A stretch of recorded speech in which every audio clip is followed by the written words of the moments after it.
Hi, I am Jordy Cannell, and I'm going to be going through my 3-star questions that I have for this module. First, what I'm going to do is tell you about a time or tell you about an accomplishment that I'm proud of.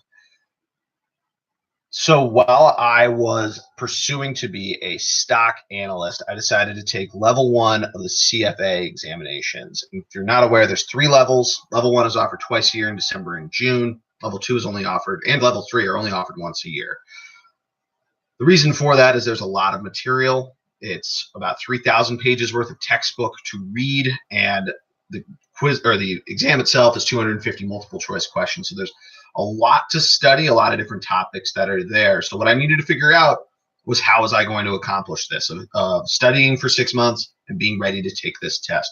So what I decided to do, like anybody would, come up with a solid action plan of when was I going to read all of this material that I had to.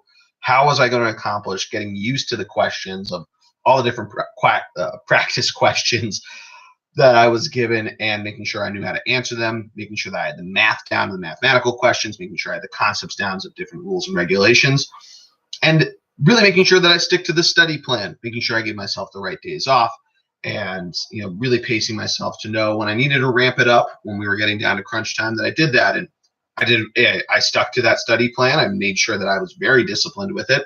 And ultimately I passed. And while being a stock analyst was not a career that I decided to pursue, it's something that I'm really proud of, because I think it shows that when I set my mind to it and taking the initiative to go above and beyond something that's not a part of my job description from day to day, this is something that I wanted to try to set myself apart. And I did it. I blew it out of the water. So I think that really shows that. The next question I'm going to talk about is a project that I'm particularly proud of, and that is when I was at Vanguard, when I first got promoted from my first job as an investment professional in the personal investor group up to the select services group. A lot of things were changing of the landscape within of how the departments were going. Some were merging, some were splitting, and my colleagues and I realized that this was a little confusing for us. We got promoted into this group, but for the new people that were coming in and people that we left from our previous teams, they didn't really know of, all right, well, what's the right move for me? What should I do? So we came up with the idea of a mentorship program of us kind of taking someone under their wing, kind of showing them, hey, this is what I did. This is what I thought worked. This is what my department does. Some of that used to be on my team went to Department X, another one to Department Y, I'm in Department Z. Here's the different tasks and responsibilities, and really making sure that they know where to go when it's time for their promotion. So what we ended up doing was we talked to our former TLs about getting some mentees and helping them to show them the rope, and that included presenting it at team meetings, just getting assigned a mentee and really being there for them, taking out, going to lunch and stuff like that. And we stuck to those action steps. And what ended up happening was that the retail services brass, the upper management, saw this and really liked what they were seeing. And they actually implemented an internship program that effectively took the mentorship and took it to another level of they would come intern, basically be loaned out from the personal investor group, that entry level job, into the next step up of a department to see if they liked it, and if it was a good fit, they'd be promoted. And when I left Vanguard 2 years ago, that program was up and running, and it was really successful. A lot of people really found where they wanted to be and really enjoyed what they were doing. And the third question I'm going to answer is telling you about a conflict that I faced with a colleague. And that was when I was at Resource. My sales territory was the Gulf Coast states of Tennessee, Alabama, Arkansas, Mississippi, and Louisiana. But it also included just the greater Austin area, and that's because my external lived there. There's a backstory with it, but we had this area along with those 5 states, and someone else covered the rest of Texas. So he and I had to keep open lines of communication open, especially if somebody was moving from Dallas to Austin or vice versa. And this guy, when I first started working with him, didn't have the best lines of communication.